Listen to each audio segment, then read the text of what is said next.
já acendi todas as minhas velas, já rezei 5 terços aqui, porque se a minha conexão falhar, eu estou com medo de efetivamente sumir, desaparecer na face da Terra. Porque antes de dar boa noite, cumprimentar a todos e agradecer pelo maravilhoso convite de estar nesse evento tão bonito, com pessoas que eu admiro tanto, eu preciso dizer que o Hermes me ligou e disse assim: Tchê, você não vem para Vitória? Eu falei: Hermes, eu não consigo, eu não vou conseguir. Comecei a dar um rosário de desculpas, aí ele vira e fala assim para mim: Tchê, tua procuradora-geral vem. Como é que a tua procuradora-geral vem e você não vem? E aí eu fiquei morrendo de vergonha, me escondi debaixo da cadeira, foi um horror. Então, se a minha conexão falhar hoje, eu literalmente sou uma pessoa em situação de risco. Mas fora a brincadeira, eu queria primeiro dizer que eu estou obedecendo a determinação do Hermes Zanetti, que me falou que se eu entrasse para falar depois das 18 horas, era para eu tirar a gravata e dizer que sextou no Congresso Estadual do Ministério Público do Espírito Santo. Mas, fora a brincadeira, quero primeiro externar aqui um agradecimento de coração pela possibilidade de estar nesse evento tão bonito que vocês estão fazendo no Espírito Santo. O meu lamento de não poder estar com vocês presencialmente, eu acho que um dos ensinamentos da pandemia foi de que nós aprendemos a nos alegrar com pouco. E eu acompanhava aqui o evento, assistindo pelo Teams, aqui pela telinha do computador, e, puxa, como eu me senti abraçado, como eu me senti representado, acolhido e efetivamente atendido nas falas que me precederam, né? Então, para mim é uma alegria muito grande mesmo estar próximo das pessoas que aqui estão, né? Eu sempre gosto de dizer isso, eu tenho o privilégio de ter os meus ídolos como amigos, né? Então, são poucos que podem dizer que já tomaram uma cerveja ou uma taça de vinho com as pessoas que mais admira, e eu sou um privilegiado por poder dizer isso. De resto, eu tenho uma boa notícia. O Hermes tinha dito que eu teria 3 horas para falar sobre acordo de não persecução penal e acordo de não persecução civil. E como um palestrante muito obediente que sou, eu tinha preparado aqui uma sequência de 560 slides e uma apresentação que ia durar exatamente 3 horas e 15 minutos, porque palestrante bom é palestrante que atrasa, né? Mas fora a brincadeira e a ameaça de morte que eu recebi aqui pelo WhatsApp, eu quero dizer que eu vou falar só 10 minutinhos. Então me esperem aí um pouquinho só, antes da gente entrar na parte de congraçamento desse congresso tão bonito que o Ministério Público do Espírito Santo está fazendo. Vou compartilhar uma tela com vocês, porque eu estou me vendo aqui na tela do computador e, de fato, não é uma das visões das mais alviçareiras, de maneira que prestigiarei Vossas Excelências com o slide que melhor apresenta a imagem deste que vos fala. Mas, fora a brincadeira, fiquemos com o slide, até porque eu fiquei admirando demais esse beija-flor aí que representa a imagem e a beleza desse evento do MP do Espírito Santo.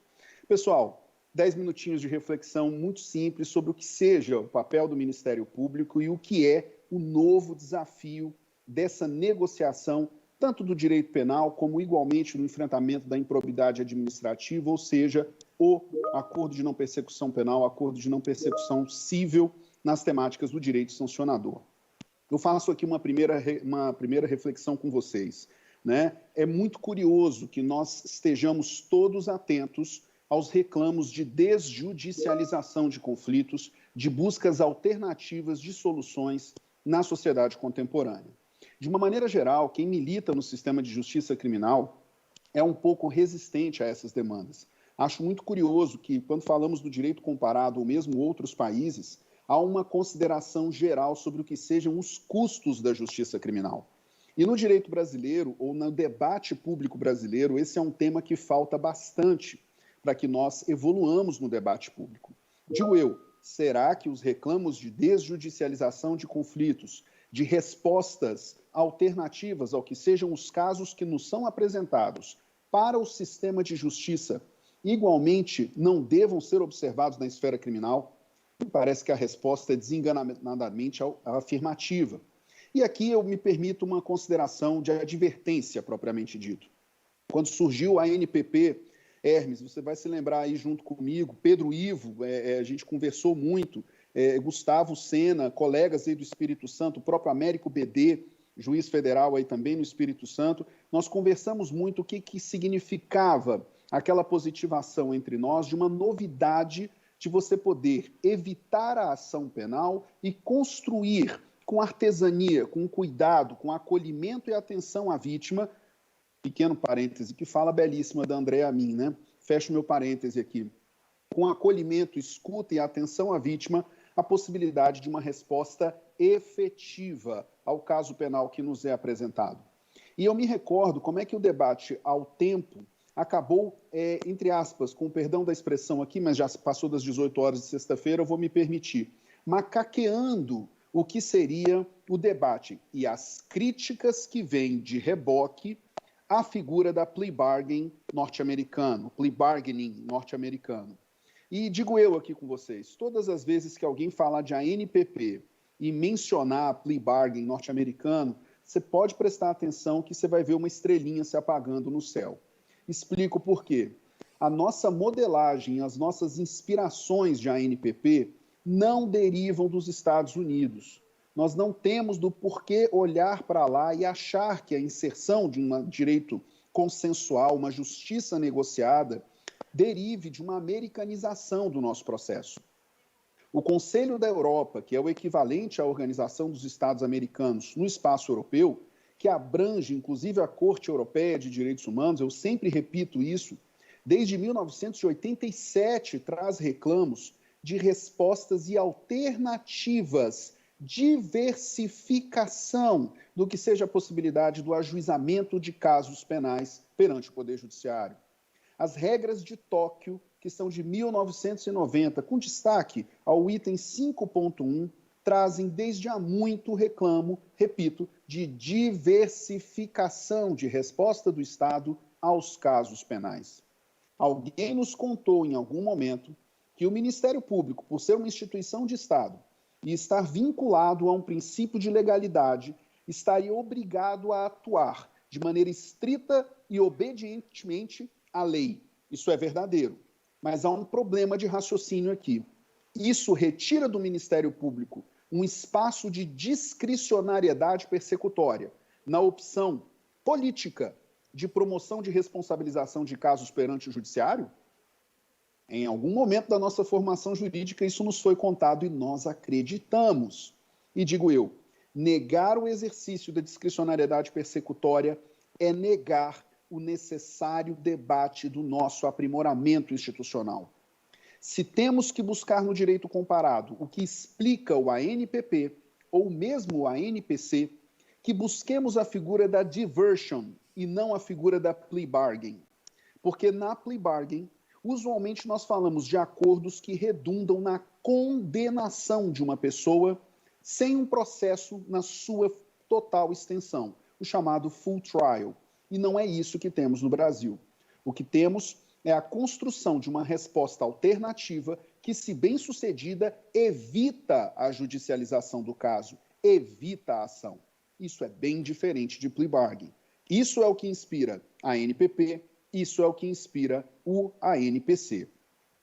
O sistema de justiça é algo mais do que o Poder Judiciário.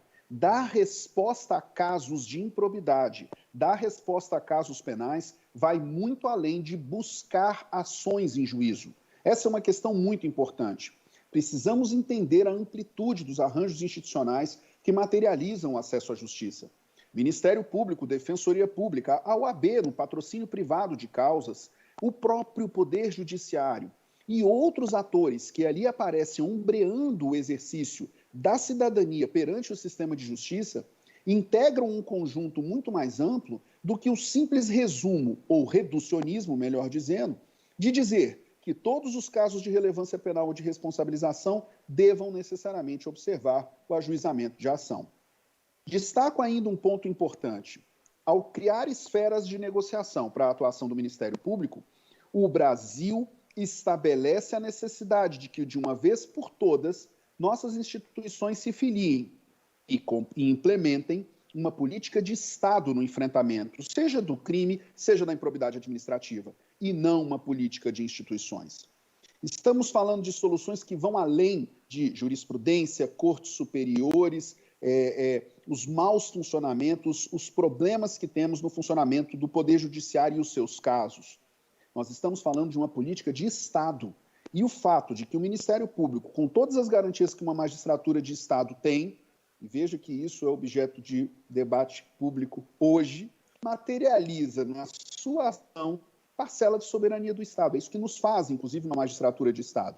E é preciso que assumamos as rédeas, de uma vez por toda a seriedade e responsabilidade que isso impõe no exercício dessa tarefa. O locus de construção das alternativas, aonde que ele se dirige, a que problema ele responde, antecipar e ampliar as possibilidades de resposta, me parece claramente atender às questões atinentes do que sejam o enfrentamento do congestionamento judiciário, o enfrentamento da demora dos casos penais e casos de improbidade, e, sobretudo, a absurda desigualdade perante a lei que temos no Brasil. O sistema de justiça criminal não é um sistema de justiça que não funciona. Ele funciona mal. Ele funciona muito bem para os seus clientes habituais. Eu lembro aqui a frase de Galeano, quando comparava a justiça criminal às serpentes, que só picam os pés descalços. Essa é a chaga do sistema de justiça brasileiro. Não é uma chaga de uma marcada impunidade, mas de uma impunidade seletiva. É curioso que nós, no Brasil, não discutamos de maneira mais séria algo que aparece de maneira quase indignada no debate de outros países, não vou chamar mais desenvolvidos, mas talvez com democracias melhor consolidadas do que a nossa, que é o fato de que nós não discutimos no Brasil a igual proteção diante de lei. Nós naturalizamos o fato de que o sistema de justiça trata de maneira muito aguda e diferente a sua cidadania. Quais são as alternativas para isso? Que se encontram justamente no fato de que, institucionalmente, é preciso criar alternativas. E é o olho e a atenção a essas alternativas que deve orientar a ação do Ministério Público nesse caso. O ANPP e o ANPC é um problema criado ao Ministério Público? Quantos de nós ouvimos isso? Me recordo no CNPG, por exemplo, nos debates à época da Resolução 181, ou quando, na saída da lei, odeio esse nome, mas eu vou dizer lei anticrime, eu não posso dizer lei anticrime sem dar um sorriso, porque eu não sei o que tem ali de anticrime quando você vê as alterações promovidas, por exemplo, no regime legal da colaboração premiada, mas eu não posso deixar de perceber que na época da lei anticrime, vários colegas disseram, essa lei cria uma série de problemas ao Ministério Público. E digo eu, será que isso é um problema ou um desafio? Ela nos estabelece questões, dificuldades ou oportunidades de aprimoramento. Há algumas expectativas sobre a justiça negociada. Várias vozes de Ministério Público, e falo aqui entre iguais, é importante dizer isso, muitas vezes leem a possibilidade de solução consensuada como uma possibilidade de solução branda ou possibilidade de uma solução frouxa, soft. Pergunto, será verdade isso?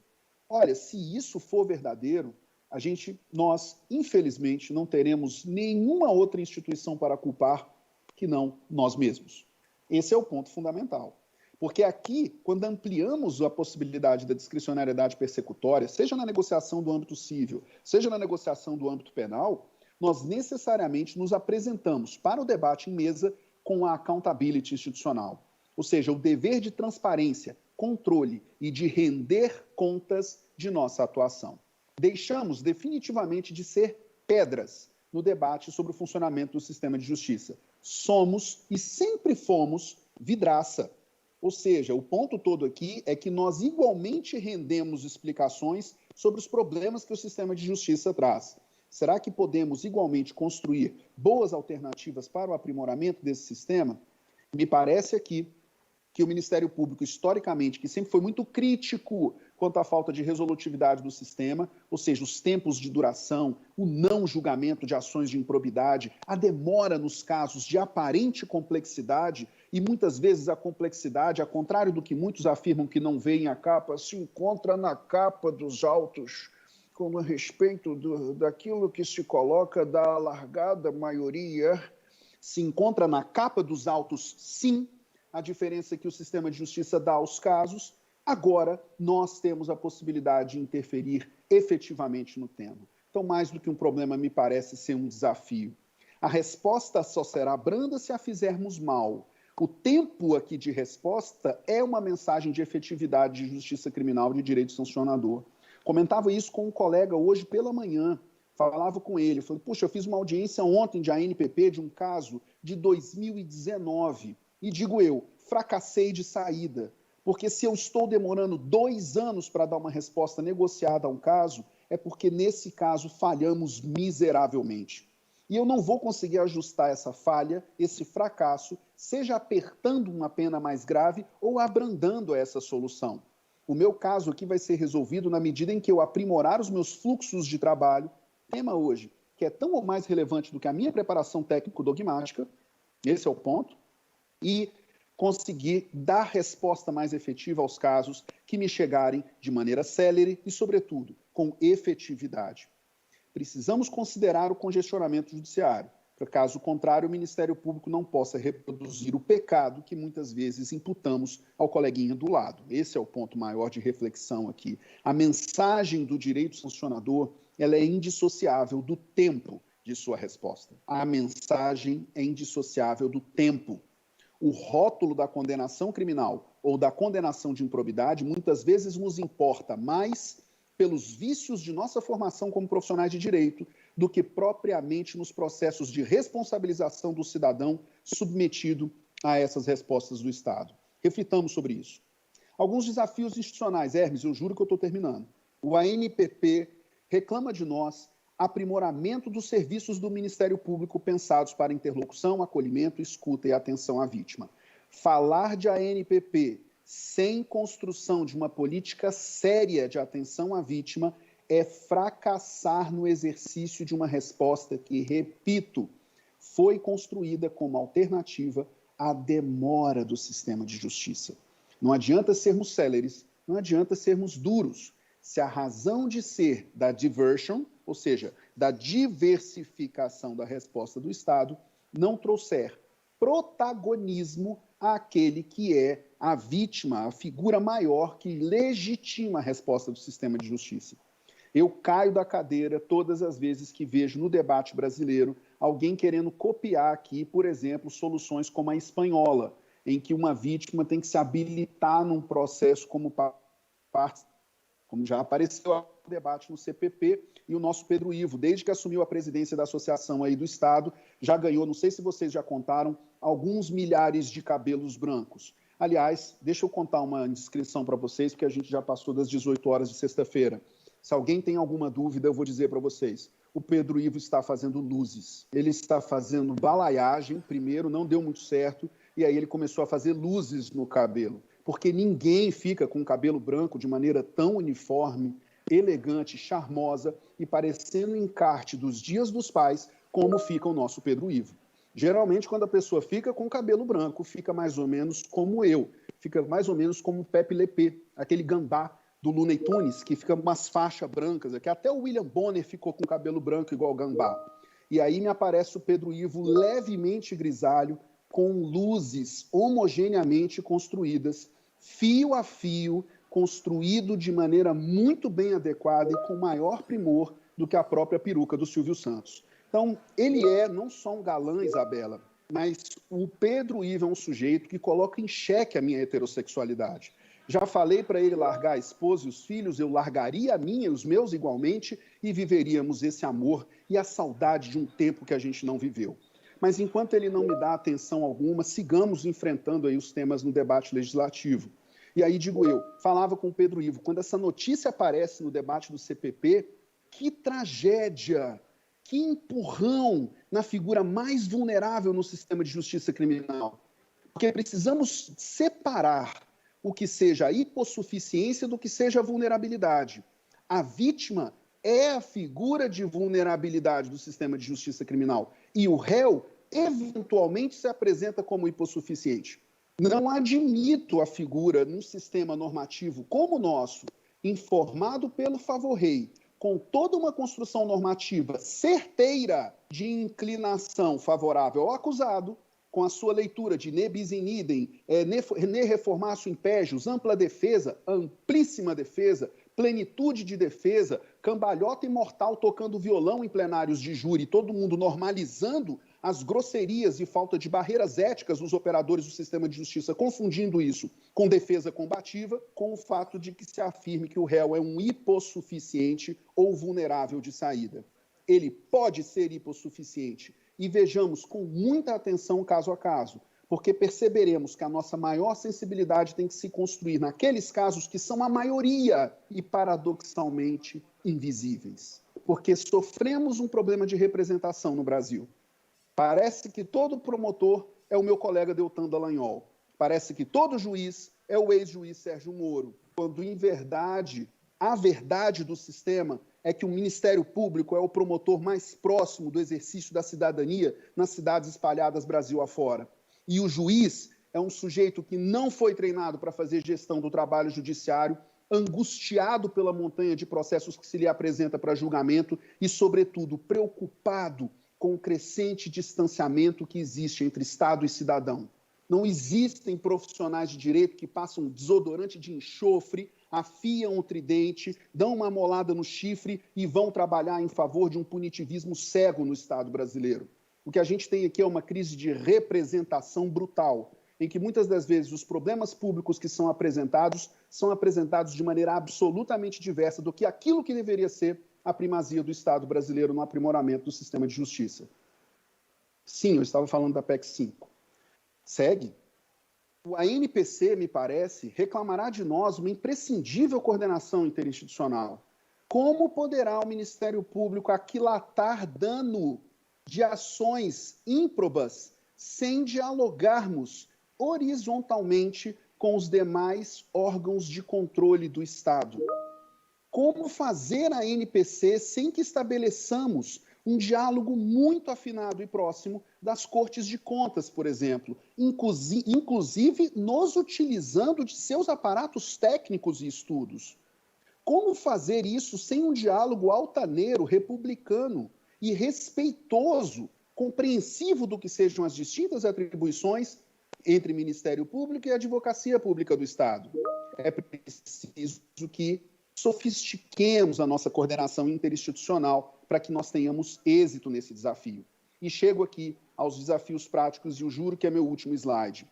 A dosimetria dos acordos será por nós construídas. Nós, promotores, Hermes, e falo isso porque você é um cara sempre ocupado da capacitação, dos estudos dos colegas, assim como o Pedro Ivo, igualmente, que ele antecedeu no CEAF, e tantos outros colegas, e agora com um brilhantismo na gestão da doutora Luciana na Procuradoria-Geral, ele precisa tratar e trazer aos promotores de justiça habilidades que até então eles não haviam desenvolvido, inclusive em relação às estratégias de conversa, diálogo, exposição fundamentada de seus posicionamentos e dosimetria desses acordos. Entender que justiça efetiva não é uma busca pela resposta mais gravosa, mas a implementação da resposta adequada, possível ao caso. A nossa história, eu fecho com isso, nossos avanços, os nossos pontos de crítica são as cicatrizes que devam ser lidas no nosso rosto quando dialogamos com as demais instituições. Nós temos um momento de grande aprendizado. Reproduzo aqui a frase que a minha procuradora-geral falou com um acerto brutal. É uma medalha da vitória, verdadeiramente, mas igualmente um momento de reflexão. E por que momento de reflexão? Porque essa é justamente a oportunidade de ouvirmos, inclusive, aqueles que não se apresentavam com argumentos corretos, de maneira que o Ministério Público possa, inclusive por meio da justiça negociada, apresentar alternativas institucionais que busquem o aprimoramento do sistema de justiça como um todo. Se hoje o Ministério Público é o alvo do debate público brasileiro, não nos enganemos. Somos parte de um todo muito mais amplo. E assim como a alça de mira varia naquele que atira em munição profusa, em algum momento igualmente estaremos do outro lado do balcão enfrentando debates diversionistas, debates que fogem do ponto principal. Nosso papel qual é?